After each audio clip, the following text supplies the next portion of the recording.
So if you've been out there looking for a house, home shopping can be difficult right now. We got some numbers that's going to tell you exactly what's going on in this market.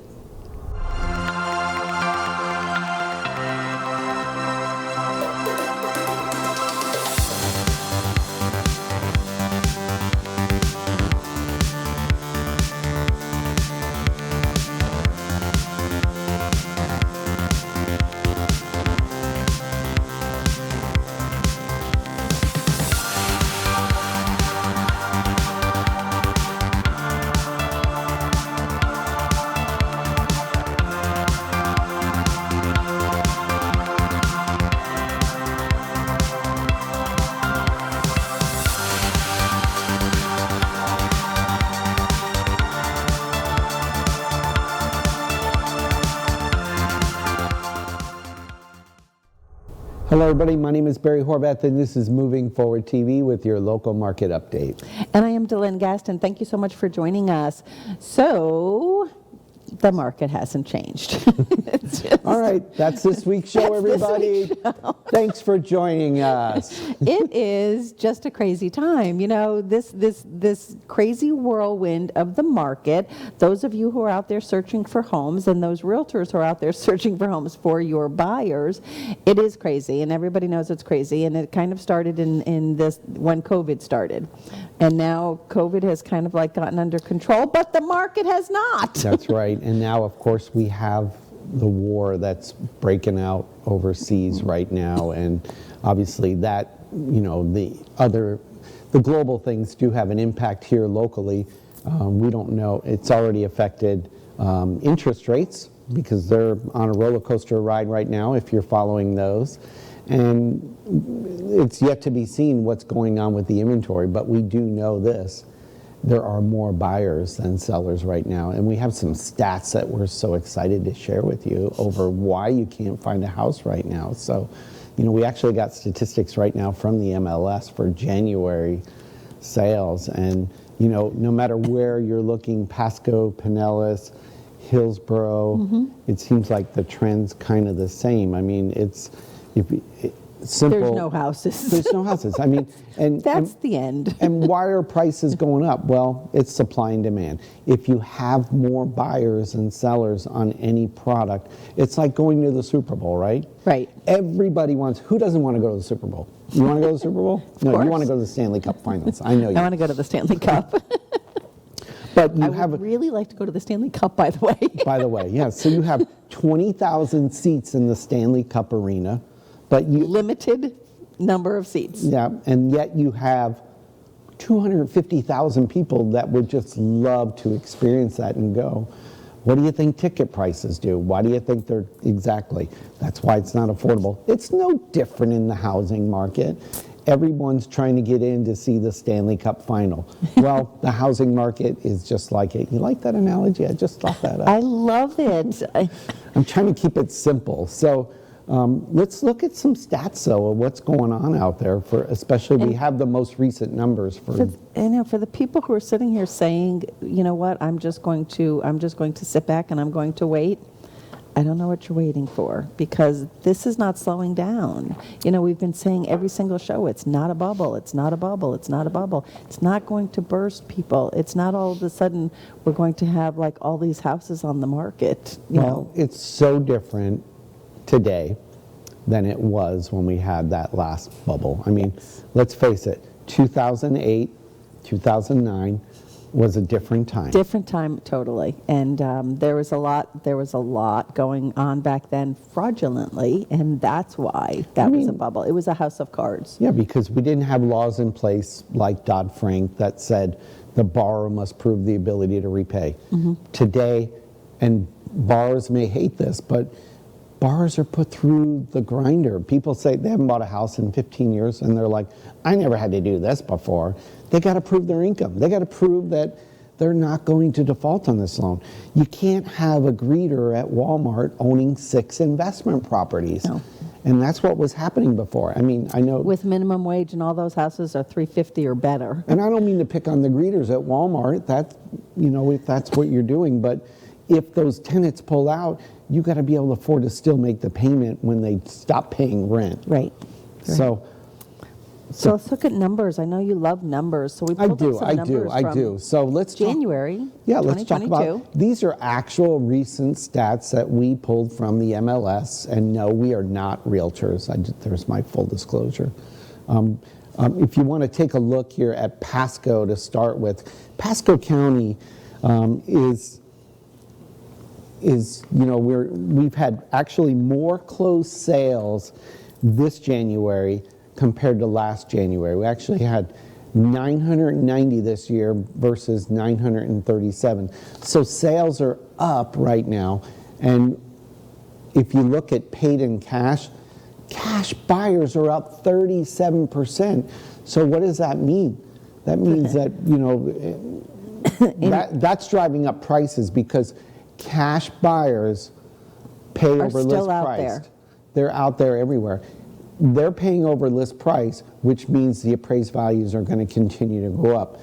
When we do a finance property, if the borrower doesn't have that extra means to come to closing, then they have to pay around appraised value. Cash buyers do not have to. So when you see an increase in cash buyers, what's it going to do? It's going to drive up the prices in the market. So if we look at pending sales for January this year, they're actually down slightly, okay? New listings are actually up, so there's actually more listings coming out. Pending inventory is up, but your overall inventory, your active listings right now are down 26% in Pasco. There's only 781 from listings. Just 1 year ago. And even a year ago, there was only 1,000. I mean, it's... There just isn't a lot of houses out there right now and what's going on right now, and I think the reason why there's the decline there is because people are saying, wow, I can get a fortune for my house right now, but where am I going to go? Exactly. That's what's going on. Yeah. And, if you look back at this chart here, I love this. In the top, the closed sales versus the inventory. When you have 990 closed sales for January versus 781 active listings, you got more closings than listings. What's that tell you? What does that tell you Where are prices going, folks? Wake up. They're not going down. They are not. If you can buy a house, you should buy it. When you want to open your piggy bank, that's what I want to say, right? All right, let's, interesting to see. Let's talk about, you want to talk about Pinellas now too? Because Pinellas is a sistering county. Almost the same trend going on, except, most of Pinellas is more populated than Pasco, so the numbers are going to be greater. Tinier. It's this big compared to Pasco, that's this big, but it is the most densely populated county in the state. Yes, and Pasco is very broad. For those of you who don't know, Pasco is actually 752 square miles. I still know that by heart, okay? Some of you know why. Some of you, we won't even bring it up, but anyway. Pinellas County, if we want to compare, again, closed sales for January right now, 1,608 for January 22. Again, up over January 2021. Only up by 9 sales, but still more sales going on.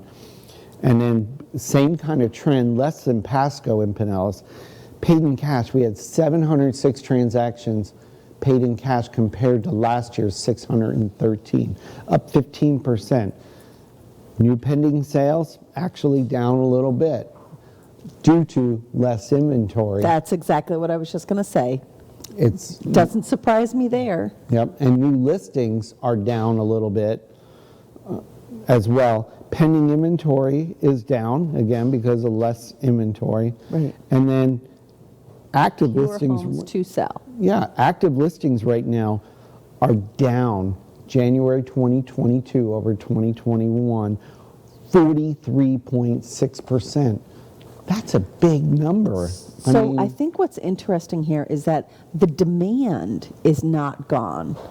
It's the availability that is diminishing. Yes. So in Pinellas County, you're seeing that it's going down, down, down. The availability of homes, the inventory, the pending sales, things like that. It's getting less because there's nothing to buy there anymore because everyone is kind of staying put. So those people, the demand has not gone. Those people are going to start going out to Pasco County, Hillsborough County, Sarasota County. I'm thinking, what's to the south there? Sarasota County. Keep going. I know. Let's see. Let's test your geography here. Yeah, no, that's as far as it goes. The trend seems to be, and they're hot too, is north. More availability for the northern counties, like Hernando, Citrus, because they're not as populated, obviously, as Pasco and Pinellas, Hillsborough, but they've still got the same thing going on up there. I know. It goes back to what you said earlier. This market's not going away. People are like, oh, interest rates are going up. So diminishing buying power is there, but the cash buyers, once again, will continue to drive this market. I mean, we've seen it. We've seen our buyers get outbid by cash buyers. It's happening every day. All too often. But we got some tools coming out that'll maybe come in handy for some of our finance people to help them out. What a tease. Yeah, we'll share more about that. We really want to help people get in houses. And, especially the FHA buyers. I know you talk about it. We want to give these people an opportunity, first-time buyers, to own a home. So I have two exciting stories about. Oh, please do. Not necessarily about FHA, but about VA. It's been breaking my heart over the last 2 years because, and I understand when you have a cash buyer sitting there giving you like a fortune for your house. I understand that it's very tempting to take that. Unfortunately, it's really been cutting out an enormous demographic of our country, which is our veterans and our FHA people. But our veterans, how could we say no to them? But we are. There's a lot of, when you're getting 15 offers on a property, and immediately we're finding that sellers are not wanting any FHA contracts and not accepting any VA contracts. That is a veteran who put their life on the line for us. And this entire demographic has gotten, over the last 2 years, sadly, it's gotten shunned. I hate to say it, in the housing market. I like that word. No one. Shunned. I know. No one is accepting VA contracts. So the two exciting stories that I have is just very recently, like last week, and then again just yesterday, 2 VA contracts were accepted. Yay! Wow, that's amazing. Because I think some of our thank you to our listing agents out there who are not shunning those people, who are trying to really talk to their sellers and give them the pros and cons of it. Not just let's take the highest offer, but thank you to you listing agents out there who are actually explaining things to your sellers and saying to them, you know what, there's nothing wrong with this, and this is a great contract. VA loans and FHA loans, they are government backed. Those are good loans. They're really good. I got to tell you, those are very good loans. And I know we can do a whole show segment on when... And we probably should. I think that, the old school way of thinking was FHA appraisals aren't going to come in. It's no different. The value is the value. And if we could get that word out there somehow, some way, to our agents that, they're thinking old school ways, or it's not going to meet an FHA inspection. FHA inspections are really, there's so little different in criteria. There's a few safety measures that they may look for that your seller should fix anyway. Right. I mean, if you got wires hanging out of a ceiling, that exposed electrical wires that could be dangerous, it shouldn't be there anyway. It's not major. There's so little things. And the flip thing, that's, if it's a property flip, I get it, which meaning if the house was owned for 90 days or less, you're not going to be able to go FHA in that case. So we'll do a whole show on that, but that's another story. That's another show. Yeah, it's a whole nother story. All right, let's talk. So the big challenge, we know about inventory. No secret. We want to help you get through that. We want to help the buyers get to the closing table and contracts accepted. Right. The next big thing we want to talk about, the other challenge we have, is appraisals. I know. And I was just going to say, that's a great segue you were just talking about. That's what you pay me the big bucks for. Segueing into appraisals. So they are trying to, Fannie Mae and Freddie Mac, they see what's going on out there too. Who's Fannie Mae? And Who's Freddie Mac? I just want to say this. I just want to say this because some people don't understand it. So I'm sorry to sound like a broken record, but Fannie Mae is the Federal National Mortgage Association. Freddie Mac is the Federal Home Loan Mortgage Corporation. They are the two entities that make up all of the mortgage rules. It doesn't make a difference if it's a bank or not. And guess what? Fannie Mae and Freddie Mac is conventional. That when we say conventional, that's Fannie Mae and Freddie Mac, okay? Just so that everybody understands out there. So a conventional loan is all of the guidelines for the entire country are underwritten through Fannie Mae and Freddie Mac. They're the ones, the old adage of he who has the gold makes the rules. They got the gold. They got the gold. And that's not just with, that's every lending institution goes by their rules and guidelines. So what we're talking about doesn't just apply to us. It applies to everyone. The entire country. All banks. Yes. Banks, unless credit unions, lending institutions, everyone. There are some portfolio lenders out there, meaning the bank keep it in-house. But those are usually shorter term. Out of all the lenders, let's put this in perspective. Out of all the lenders in the country, there's probably less than 1% that are portfolio lenders. Yes. Yep. Less than one, guys. Yeah, so if you think you're depositing money in the bank and then it's getting, loaned out on a mortgage in that bank, it's probably not. Just saying. It's not their core business. They might service it, right, meaning they take the payments, but they're not the end investor on it. They just can't. Every loan they don't gets sold have on the enough secondary money market to do that. So anyway, appraisals are the other big thing going right on. And it's not values per se, because values seem to be coming in right for the most part because of this market being so hot, unless you're paying crazy over list, and then most buyers know they're going to have to come up with the difference on a finance transaction. But it's really... And because they've been coming up with the difference, that has been pushing the values up. Yes, so the again. next appraisal on that street is coming in at value. Yes. So, the biggest thing is you get a 30-day contract, hypothetically, right? Right. The realtor doesn't send it over for 2 days because the seller didn't sign or they didn't, and now a third day passes, right? Right. And then we got to get the client to consent to even be able to start the file. That takes another day. Right. I don't want to do the whole timeline thing, but all of a sudden, 5 days in, you're ready to order the appraisal, and the appraiser takes 10 to 14 days to do it. All of a sudden, 20 days your contract's done, and sometimes appraisers aren't even accepting orders right now because their workload is so extreme. They're overloaded. We've had to increase appraisal fees to try to entice appraisers. Yes, that's part of it. I know. Because if your appraisal price is too low, think about this. If you're working and you have a pool of work to do, and this one pays this much and this one pays this much, which one are you going to take? Obviously, you're going to take the one that pays more. We, just like many other lenders, have had to increase those appraisal fees. But there are some solutions coming out. We have good news. So I know, and that's what we wanted to touch on is some of the we good like things. good news. I do. We all love good news. So Fannie Mae and Freddie Mac, as I started to say, have noticed what's going on in the country and said, you know what can we do about this? And appraisal qualifications to become an appraiser have gotten stricter, things like that. So that's the other reason. You're going to be like an apprentice now for 2 years. Yeah, that's the other reason why appraisals are the entire country is short-staffed on appraisers. So they're saying, okay, well, what can we do to, It's because no this market different is than crazy. the staff at Dunkin' Donuts. There you go. It's really no different. I'm sure an appraiser doesn't want to hear that, but Sorry, but Dunkin' Donuts is closing at 3 o'clock, and it's not good for us coffee drinkers because they don't have any staff. So anyway, go ahead. you're Sorry. right. You're right. Didn't mean to interrupt you. Anyway, so Freddie Mac and Fannie Mae are coming out with, they're starting to accept virtual appraisals. So the appraiser is not necessarily going to have to go out to the house. They're going to do things virtually. And we used to call it way back when the drive-by.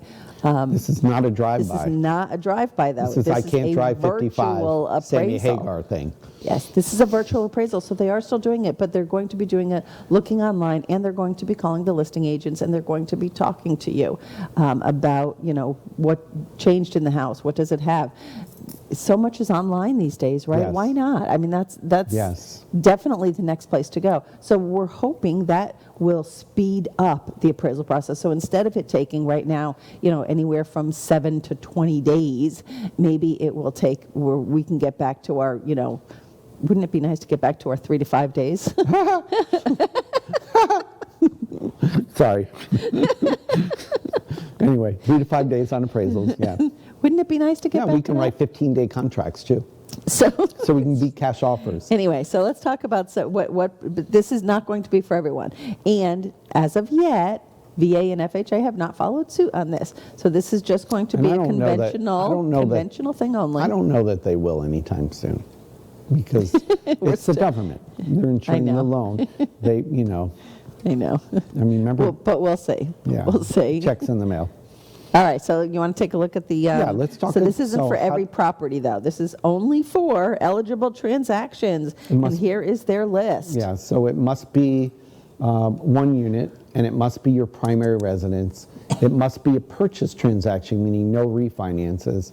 The LTV must be 90% or less, meaning your buyer must be putting 10% or down or more. And then when we run what we call DU findings in our system, it actually tells us right away if the property is eligible. Now, this is different than appraisal waivers, mind you, because we are getting appraisal waivers too, even on purchases. And we talk about what triggers that. We don't know. It's a mystery. It's like, why is my credit score what it is? We don't know. There's just certain No algorithms. one knows the exact. Yeah, and we used to think it was because you had the best borrower. No. No, we used to think that it was, they're putting 50% down. We'll You should get an appraisal waiver. No, No. it doesn't mean.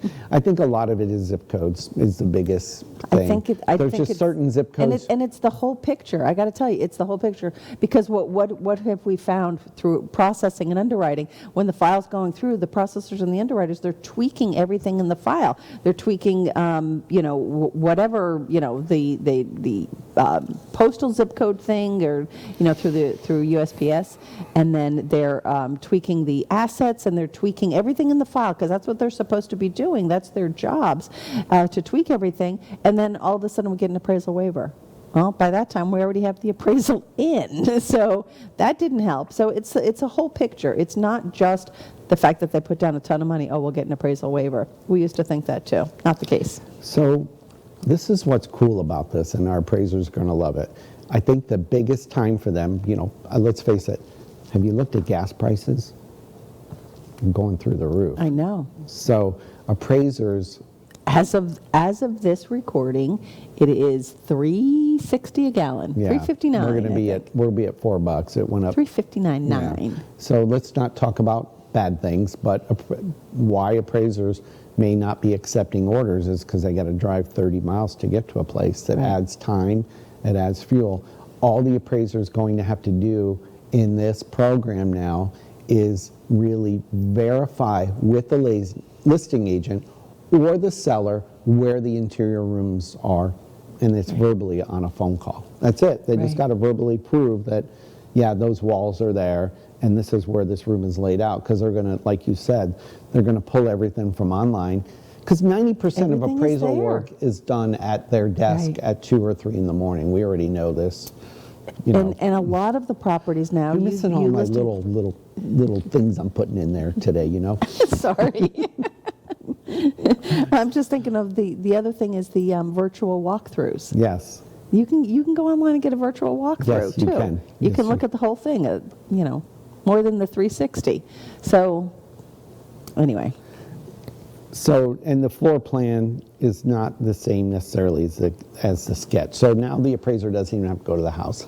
How cool is that? I know.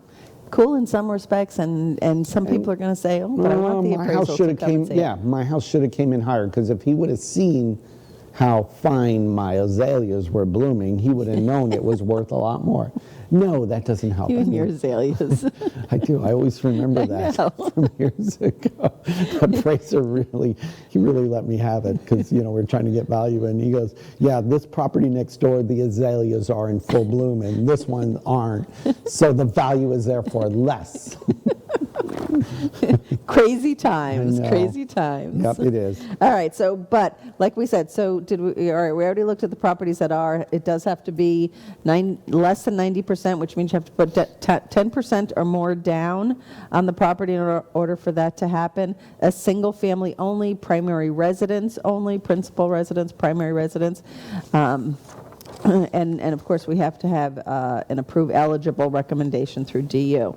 Mind you, these are going into place for Freddie Mac.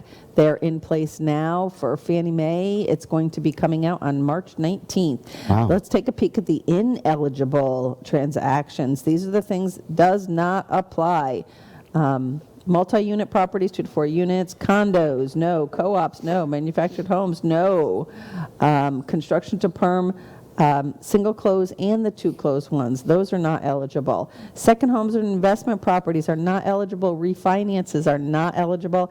Any of the home style renovation programs through Fannie or Freddie are not available. Any of the down payment assistance programs, they call it community seconds. So any of the down payment assistance programs through the state or through any of the counties or cities, not eligible for the virtual appraisal. And then, of course, if you have a DU ineligible recommendation, you're not getting a house anyway. No. So, Good point. Good point. there you go. And, the cool thing is, one of the things that lenders can do is they can run these findings for borrowers before they even get into a house. And see it, and see, I've been doing that with some of ours lately that we've been getting to see if we can get an appraisal waiver. Right, because that's huge for That sellers. for you as the listing agent, that makes a big difference as to, Takes the anxiety out if the value's going to come in. Exactly. You can walk in with your contract and say, hey, we've already run it, we don't need an appraisal. we don't even need an appraisal, so you're good to go. So I know we were going to talk about changes in condos, but we're going to save that for another time. Okay. Because new stuff coming down the pipe on condos that's going to affect, because that's a hot sector right now, especially with all the short-term rental business going on. Right.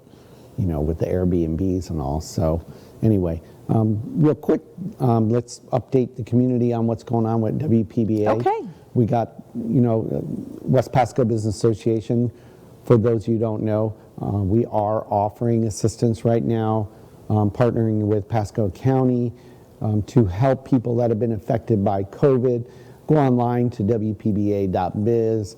Look for the Heart 2.0 program. We want to be able to help you if you're struggling with rent and or utility payments. So spread the word about that if you know anybody. They must live in Pasco County and certain income requirements apply. So, and any landlords, if you know any landlords out there whose tenants are struggling. we want to keep people in the house. Please, we're trying to help these people. Especially because we know right now it's hard to find one to buy. So anyway, hey, lots of information. Good job this week, DeLynn. Thanks. I'm really proud of you. You did a good job. I try. You try. Thank you everyone for watching. We are today and every day. Moving forward, have a great week. Bye-bye.